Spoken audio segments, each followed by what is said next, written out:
Thanks for tuning in to Talking Point. I'm your host, Neeraj Shah. Our guest today is Pranjul Bhandari. Pranjul, great having you. Thanks so much for taking the time out. Good to be here and congratulations on your channel. Thank you so much. Means a lot to have you in the opening week, Pranjul, and means a lot for the markets as well to hear the tone, not just the action from the MPC. What did you make of it? Yes, it was definitely a departure from the last couple of meetings that we've been seeing. I don't think it was as hawkish for many reasons, but also I won't say it was downright dovish. You know, a lot of people like to call it a dovish pause. I don't think it was that either. I think it was a great balance. I see this world being at crossroads. 2023 was a year when most central banks hiked. 2024 is probably going to be a year when many central banks cut. And the end of 2023, we are at crossroads. An old world regime has ended, a new world regime is yet to start. And I think the best thing that the RBI can do right now is have a placeholder policy in which they sound balanced. They sound about all this, they talk about all the successes they've had in bringing down inflation, in making sure the inflation growth mix is a good one, but yet they can't outright talk about rate cuts, at least yet. So it's a good placeholder policy to have. It's an interesting term that you use as well, Pranjul.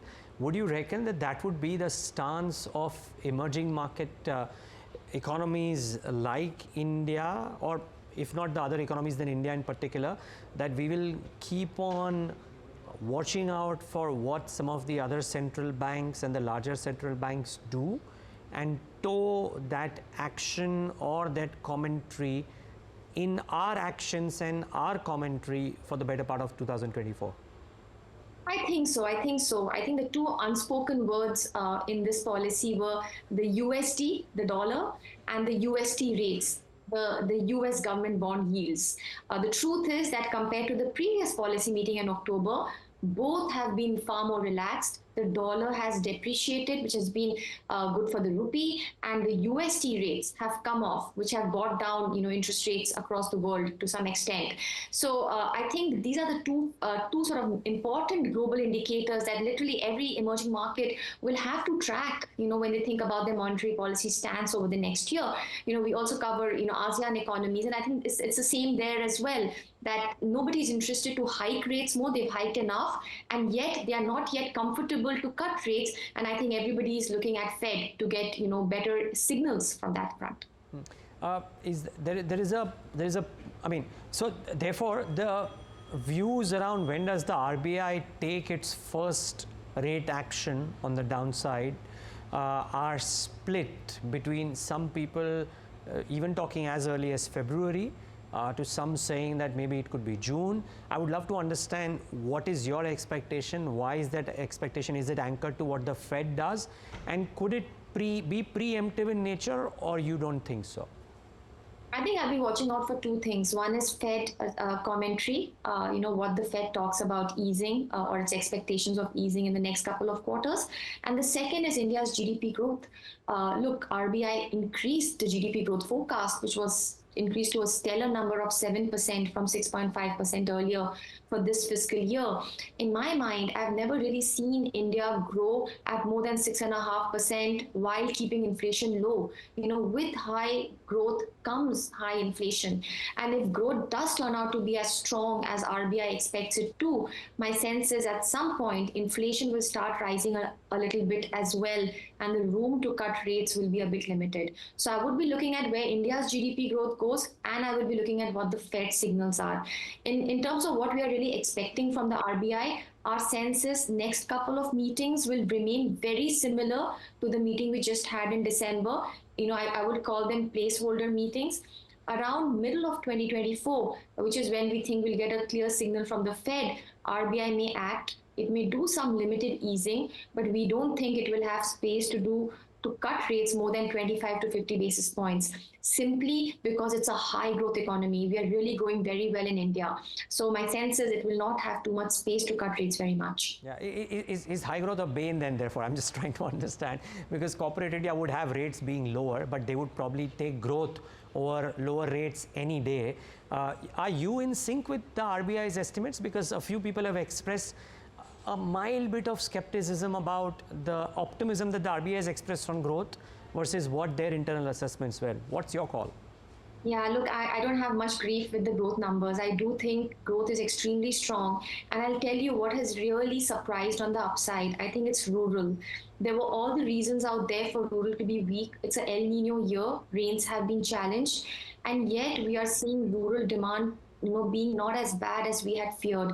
And I think what has really helped there is this whole exuberance in construction. A lot of rural workers, when they don't get agri jobs, they go and they work in construction sites. And we know construction has been doing well in India since the pandemic. The real estate demand has been quite high.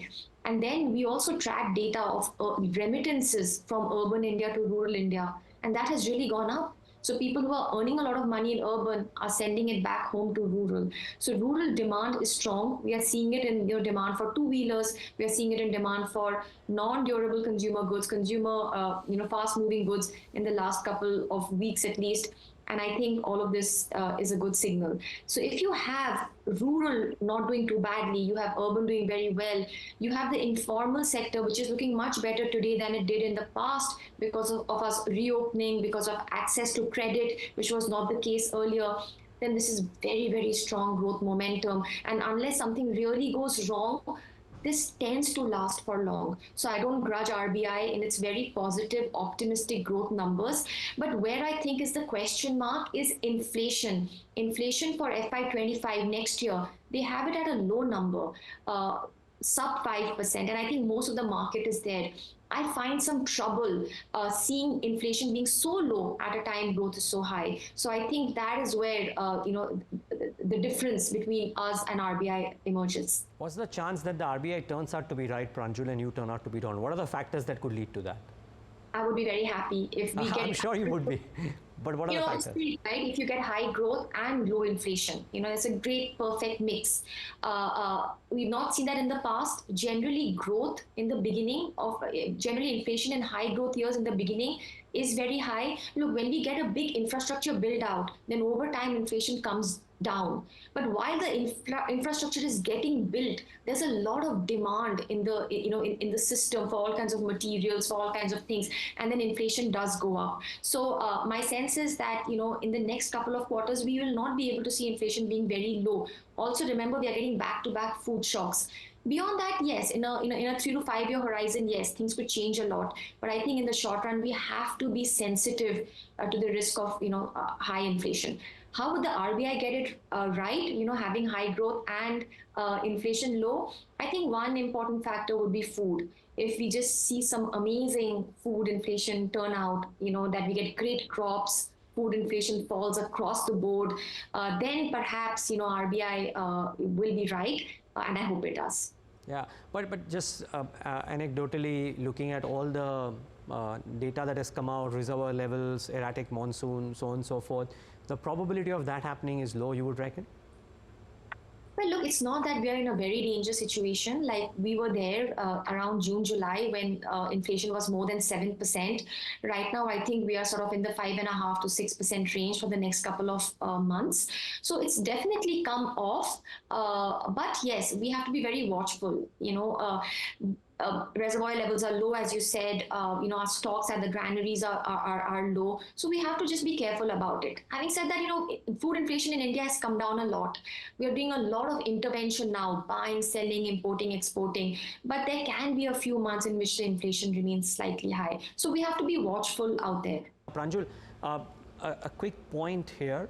When the union budget happened and everybody expected there to be a shift towards rural populism, the government surprised by the focus on infrastructure. I remember our conversation wherein you believed that the government did just the right thing. Now my question to you is that what is spurring the rural consumption or the rural data, as the case may be? Because otherwise agri income doesn't probably seem to be the reason why rural spends may have gone up, if they have. Yeah, so look, I think what's really happened is that the alternate employment in rural India, which is construction, has taken off. I think there's been a demand for upgrade for residential investment from the private sector after the pandemic. Meanwhile, the government has also been doing capex. Till the start of the year, till around January, it was only the central government which was doing capex. Since February, state governments have also joined. In fact, this year so far, we've seen central government capex rise 33% year on year, and state governments rise by more than 50% year on year. So, with so much of demand for all kinds of construction, both infrastructure and residential, my sense is there has been a big demand for labor from rural India. Now, if labor in rural India tell the landed people that we can't work in the agriculture fields because we rather go and work in a construction site, then the landed in rural India, which employs landless laborers to do cultivation, also has to raise wages. So overall, what you end up seeing is both agri and non-agri wages rise. And I think this is what we've seen this year, the threat of an alternative occupation, construction, becoming real. Wow. Pranjul, so in terms of economic cycles, when something like this happens, I mean, people talk about real estate cycles lasting for multiple years. You might have your thoughts as well. Would you believe that this could have some sort of near-term permanence in nature, that for the next foreseeable future, we might see both an upward pressure on rural wages as well as urban employment of rural people? Well, look, yes, I do see construction cycles and financial cycles, which is credit growth, generally going hand in hand, in long periods. We were in a down cycle for literally a decade, and I think we have started to rise, right? Like we are seeing bank credit growth being extremely strong, and we are seeing also demand for household residential to pick up. And generally, my sense is that when we're in an upcycle, it does last for a couple of quarters, at best a couple of years, depending on how we are able to manage the risks. And I think we are right now firmly on that upcycle, and this is to last. Whether rural wages will continue rising is something that is hard to tell, because at the end of the day, construction is a secondary employment for rural Indians. The primary is still agriculture. So we'll have to really see what happens in agriculture. I hope the Rabi crop continues to do well and things like that. But generally speaking, yes, it looks like an upcycle, which generally tends to continue for a couple of quarters. Couple of quarters, okay. But there are no past instances which might lead you to believe that this could actually be a longer one. Nothing like that in history. Sure. Look, in the past, we've seen this whole cycle to be even stronger, but then it didn't end well. We started high inflation, we started getting high NPLs at banks. So a lot of macro policy on how this is looked into will be very important. Particularly, I think for the RBI right now, they'll have to broaden their focus. It's not going to be just about rate policy or liquidity policy. They'll also have to be very careful about macro prudential policy. They increased their risk weights for unsecured lending a couple of weeks ago. They'll have to just keep very vigilant, look at wherever they are seeing excesses and clamp it down a little bit so that you don't get into a bubble and it doesn't end badly for us, and the cycle is a long one for us. So yes, a couple of quarters to a couple of years, and the decision there would be taken by how well the risks are managed. Got it. Pranjul, very soon you will get into writing about a pre-budget expectation note as well. I'm just trying to preempt something, and you can choose not to answer if you don't want to. But my question is this, that there might be a fear that the government might resort to populist measures if there would have been something untoward in the state election for the incumbent government, or if rural was hurting a lot. Leave the politics out, but just the fact that rural is probably not hurting as much as maybe people would have thought. I didn't know that it was looking so impressive until you told me. So my question is, would you therefore believe that the government's expenditure or support to rural at the risk of fiscal slippage might be lower for this budget, considering that the numbers are looking okay? It's very hard for me to tell. And also, I must say that sometimes the story differs from one region, one state to another. So, we'll have to be very, very sensitive to that. But broadly, we see this government as wanting to meet its fiscal deficit target broadly. They don't like big slippages. I think they played it very well in the first half of the year. They went all out for capex. because my sense is that if there is any untoward sort of problem in rural India, then they can focus on the rural stimulus in the second half, which is why they focus completely on capex on the first half. I do think in the second half of the year, capex will have to be cut, just simply because they want to meet the fiscal deficit. But whether to some extent we will see a big stimulus in rural, I think time will tell. My hunch is not really. They may announce a couple of schemes here and there, but I don't think it will be something that completely derails our fiscal situation at this point. I think we'll broadly meet the 5.9% fiscal deficit target for this year. Okay. The last couple of questions on growth, Pranjul, if you allow me. One of them is India growing at a point of time in the world is not. Or largely not. Now, how strong can the growth of the Indian economy be over the next 12, 18, 24 months if the world isn't quite growing, forget in the same vein, but even in good measure? Yeah, look, if the world growth begins to slow, India's growth has to slow. We are a part of the global circuit, and we are not removed from it. In fact, even this whole GCC story, where our IT exports have really increased in scope and form, they started hurting a little bit a couple of months ago because global demand was a bit weak, and this can make a lot of difference to growth. So if the global growth is likely to slow, then India's GDP growth will slow. There's no sort of running away from it. But having said that, I think India has a very special place in the global arena right now. The kind of countries we saw growing in the last 2 decades were countries which had a huge industrial focus. Industry as a percent of GDP was huge. They were manufacturing superpowers. India is not that. India is a mix. We have a good, I would say, a good balance between manufacturing, which is industry, and services. We do both. In fact, we do more of services than we do manufacturing. And I think this is great for us, because today the world we are looking at is a world that is deglobalizing in goods trade, but rapidly globalizing in services trade. And it's good for us to have so much services in our GDP, so we can really make the best of the day. And that's why I think the next decade is India's decade. Wow. Okay, Pranjul, just one final micro question within this whole landscape. It's great to hear an economist say that the next decade is India's decade. CapEx. I heard you say that the government will be forced to cut some bit of CapEx in order to meet the fisc. The debate around private CapEx continues. The one point that I heard you say and somebody else also say, that the bank credit approvals, for example, I read in a note by Avendus Spark, have been very high. I heard you say that the bank credit growth is looking okay.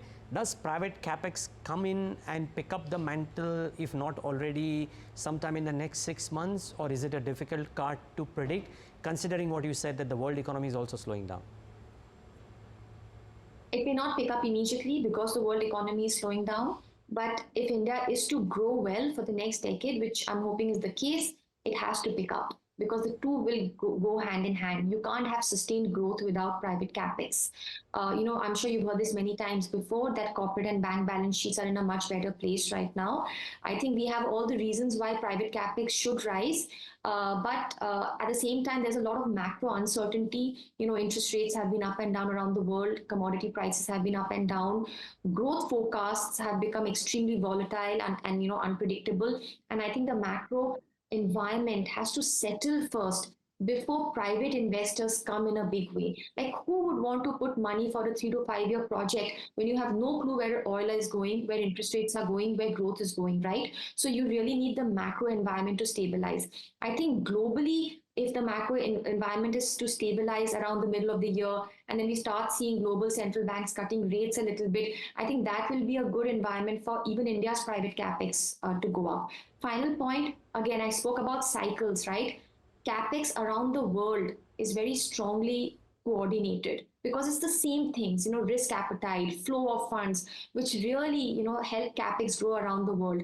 Globally, we are not seeing a big capex cycle. So I think we just have to be patient. Patience. Okay, Pranjul, as always, lovely talking to you. Great data points. Thanks so much for bringing them all to us, and thanks for sharing the time.